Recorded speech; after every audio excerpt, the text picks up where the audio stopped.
Hey everybody, it's Jason Blaha here, and it's time for part 2 of the Monday Q&As. So let's get this going. First question. After having heard your opinion on the lifts with most general carryover to sports, would you endorse the clean and press in people who just want to get stronger for their sport? Or would you break things down into power clean, front squat, push press, respectively? I generally advocate the latter of breaking them down, doing those individual lifts. But is the clean and press a very viable and excellent lift for many athletes who need more explosive power and speed? Yes, absolutely. It is a fine lift. It is a great lift for athletes. Now, as far as how you're programming each, it really is going to depend upon, do you have the extra time in your training volume and the recovery and the room for the workload of doing them individually? If you do, then go ahead and do them individually. If you're a little more strapped for time, you don't have room for a lot of extra power movements in your program due to, say, your sport-specific training and everything else going on as an athlete, then you could lean towards the clean and press, which again, you would power clean it and turn it into a push press. Still an excellent exercise, gets most of the benefits of those other lifts just combined into one with better time management. It's not going to give you the full benefits of all of them, but it's less taxing than doing all of them, and it has better time management. It depends on your individual needs. I could go either direction depending upon the needs of the individual. But it is an excellent exercise for athletes. All right, next question. Jason, in your program, can I rest 5 minutes on the 3-week block of 10 reps on the compounds? I've had a hard time catching breath in 3 minutes.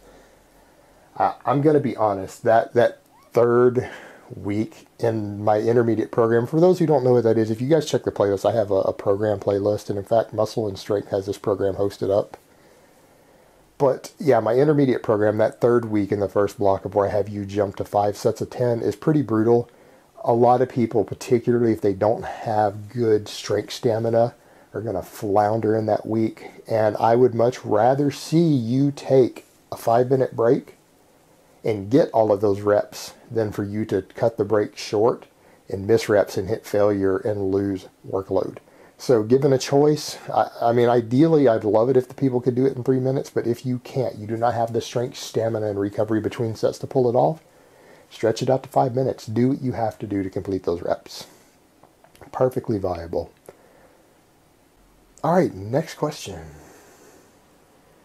Is parallel for powerlifters and other athletes the same? Yeah. I have trouble going below the top of my thigh parallel to the floor after that point in my back rounds. Can I stop a little bit before that point?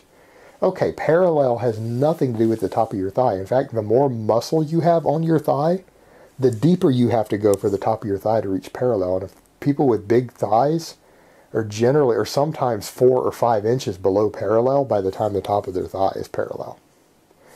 Parallel means the same for everyone. It means the joint in your knee is parallel to the crease in your hip joint. Those two joints are parallel because that's what's going on with the bone structure under there. As far as movements of exercises is about what your bones are doing, not where your muscles strapped to the bones are protruding due to their size and their shape. Because those vary a bit from person to person. And as you get bigger, muscles are going to stick out more in different places, all over the place. The more muscle mass you gain. So you don't use the external view of the muscles. You use what your skeletal structure is doing, because that will be consistent no matter how much muscle you gain or lose. Whereas in the top of the thigh will change based upon how big you get. So you shouldn't be using that as a reference point. So yeah, for a lot of people with bigger thighs, their top of their thigh is not going to be parallel at parallel.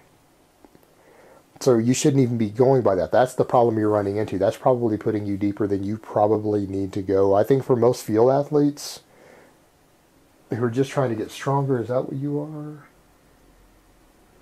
Powerlifters and other athletes. Okay, so assuming you're some other type of athlete, you could go just below parallel. Just make sure that the crease in your hip drops below the knee and you're fine.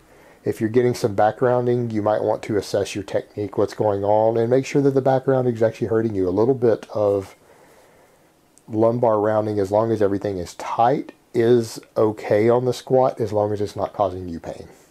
Depends upon the individual structure. All right, next question.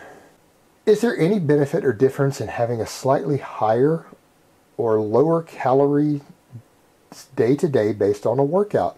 Or is it no different than keeping calories consistent day to day regardless of training schedule?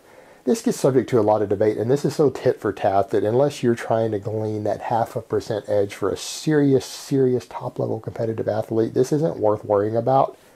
Now, the exception being large variations for people who are doing things like calorie cycling, or they're doing refeeds, or something like UD 2.0, anything like that with big, heavy refeed days, with large variations on certain days, that's a different animal completely. But for people who aren't doing something like that, and you said small variations, it's not worth your trouble. There's no benefit that you're going to get that's measurable from that for your body composition for it to really make a difference, because people are forgetting food you eat the day before can be in glycogen stores and impact your training performance just as much as the food you eat the same day. And as far as even recovery and growth, you're recovering and growing also on the off days from training. So there could still be need for the extra calories there. So you're not necessarily doing yourself any favors by staggering it. And so for the majority of lifters, it's just not worth it. There's no real tangible benefits for you to be doing it. Now, if you're a top level athlete trying to glean a 0.5% edge somewhere, and you've got a top sports nutritionist who's having you do it, by all means do so. But for most of you, it's really tit for tat stuff. This isn't the stuff that's going to make or break your diet or your training. It's not worth worrying about. All right, next question. Jason, how did your bicep rupture occur, and is a mixed grip still recommended despite the chance of tearing a biceps? I do mixed grip still. Okay, you guys see in my videos I do mixed grip. I do not supinate the arm that tore before. I'm always overhand with that. And you guys see my scar there and everything. I ruptured it completely. I had full retraction. It completely detached, and my bicep was all the way up here. I did that in 2004. There were a lot of factors involved with that, and it's all my own fault. It was my own stupidity that caused it. I don't blame anyone or anything else but my own stupidity for it. It's a life lesson learned. I had multiple compounding factors doing it. There was supplementation involved.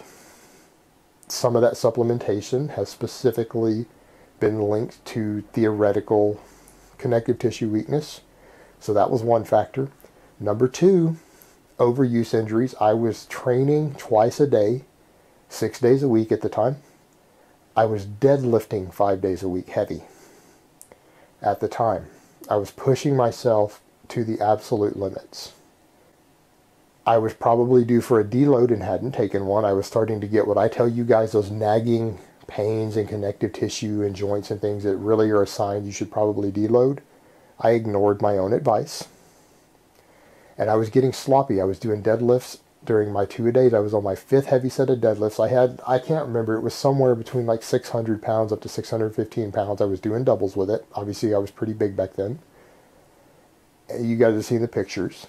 And I was getting sloppy with my technique. I was letting my arm bend because I was tired. I was getting sloppy. I was late into sets. And on my 5th set with over 600 pounds, it snapped. And so there were a lot of factors there, all of them completely avoidable. I don't blame purely the supinated grip. Is that a factor? Yes, but it was the least of the factors. I feel comfortable doing it now as long as I'm careful and I don't do stupid stuff like that.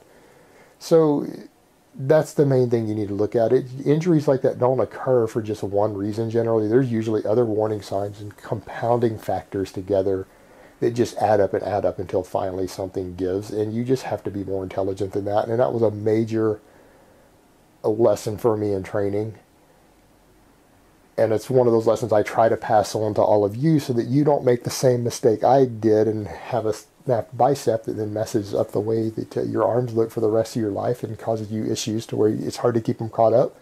So don't do the stupid thing I did, and you'll probably be fine. Pay attention, listen to your body. All right, next question. Will changing squat styles on a cut affect the retention of lean mass? No, probably not. You're going to have a short learning curve where you got to relearn the motor patterns, but the tension will still be there. And even if it takes you a week or two to re-get the tension back where you had it, you have other exercises that are putting a massive load on everything. You're still squatting heavy. And if you're doing all that, then no, odds are it'll be fine. And then once you make the neural adaptations, in fact, you might see your strength go up despite being on a cut because of the change in neural adaptations to the new exercise. And it's perfectly fine. If you want to change a variation like that right when you start a cut or in the middle of a cut when you're losing weight, as long as you keep the intensity level high enough, you should be perfectly fine. You're not going to lose extra muscle from that. As long as you feel that you have the need to make that change, there's some benefit to you to doing it, feel free to do so. I wouldn't worry about it just because you're on a cut. All right, next question. Jason, every week I ask you this and you always ignore the question. Until this week. What are your thoughts on using nicotine during a cut? I've kind of avoided this question. I saw this question before, only once or twice before. I don't always get through all the Q&As because I get over 200 sometimes. I'm not a fan of cigarettes. I'm not a fan of nicotine, so I avoid it. But to be perfectly honest with you, could it potentially help on a cut? Yes, yeah, it could. I don't recommend that you smoke cigarettes. I don't even recommend you go use the patches, but for someone who is a nicotine addict, could it be helpful? Or someone who's a previous smoker? Possibly, because for people who are nicotine addicts, nicotine suppresses appetite. If you eat less, it's easier to lose fat. And it also has a stimulant effect. So is it possible that it could help you on a cut? Yeah, it probably could. I mean, in all honesty, it probably could. Would I recommend it? Not really, no. It certainly wouldn't be my first choice to go to. But that doesn't mean that it wouldn't work. I just don't particularly like the idea of nicotine. All right, next question and last question of the week. And I summarized this dramatically. This is like 3 paragraphs. The laws shouldn't have morals when it comes to drugs. Do you agree or disagree? I actually agree on that point. Show me the studies of how safe certain drugs are. Do you think just weed will become legal, or drug laws in general will change in the near future to come? Now, this is based off of this guy was starting a discussion about the new change in the Senate laws on designer steroids, which I've done a whole video on already this weekend. So there's no need for me to hash that out. But as far as the drug thing, yeah, I don't see the moral side of it. It's purely the only reason for regulating any sort of drug should be the safety side of it. Both the personal safety as well as societal safety, because those are factors that have to be considered in. But then we get into the debate of how much do you own your own body, and that's the question we always get into with something like weed. And do I think in our lifetime we'll see fully legal weed in most of the Western world, particularly the United States, all of that? I think probably so. I don't have a problem with that. In fact, something like weed, because that's what you specifically asked about here, do I think it is potentially beneficial to society to legalize it? Yes, because other than the small minority of people it makes violent, and I know certain police officers who love to harp on that 5% of people who smoke it does make them increase violence, which is a lower percentage of people than alcohol does, by the way, which they haven't outlawed. So if you're going to outlaw cannabis because of that, you need to outlaw alcohol also. And we saw how well that went. Now, as far as legalizing it, there are tons of benefits. The lower crime rate, because drug trafficking is responsible for the vast majority of the violent crimes and murders in the United States. So you cut the drug trafficking down, crime rates across the board go down. And no one more is going to use it than already do, so you're not increasing the violence to that 5% who get more aggressive on it. The effects on your health, are they there? Possibly. They're relatively minor compared to tons of other stuff that people do that's legal. And the other big benefit for the taxpayer is it's a voluntary tax. We can tax this stuff, create jobs, to distribute it, to grow it, to harvest it, all of this stuff. So it creates jobs. It has an economy boost. There's a demand for the product. We can tax it because it's purely a luxury item. We can tax it, and then it's a voluntary tax so that we can use that money to do other things and relieve the burden of the citizens on other taxes. If we can get enough taxes from something like cannabis, which is going to be a voluntary tax for a luxury item that people pay, that will give us extra funding so that we can scale back some of the other taxes that aren't voluntary, that people maybe don't choose to pay. They don't want to pay. They have to pay. We can cut some of that back because we can get the funding from a voluntary tax. That's all around really a win. And in that case, I think something like that, the pros outweigh the cons, because there are cons to it, but the pros outweigh it. It's economically boosting. It's possibly tax lowering as far as income taxes and property taxes, because we can create a luxury tax out of it. it could lower the crime rate, create jobs, and get more laws off the books. Again, we can put less people in prison. That saves us money. Fantastic. So do I think that will become legal in our lifetime? I hope so, purely for that reason. And it's not a personal reason. I'm looking at that logically. I don't actually like weed. I smoked it as a teenager a bit. I've smoked it maybe twice as an adult. I did it once to see if it would help with my Meniere's disease for medical reasons, to try it. It didn't help. So I don't personally have an interest in using it. I don't happen to enjoy it. But by that same token, it seems logical to me that making it legal, the pros outweigh the cons. It's just not reasonable to have it outlawed when you have those benefits. Having it illegal is simply not worth it. It is illogical, ridiculous. And I think there are other drugs that over time that we need to look at, reassess those individually, and decide, do the pros outweigh the cons of legalizing them? And I think there are others that we could do the same thing with.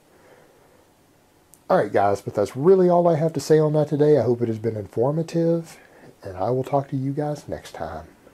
But let me give you guys a bicep shot before I go. Oh, Mount Bicepius.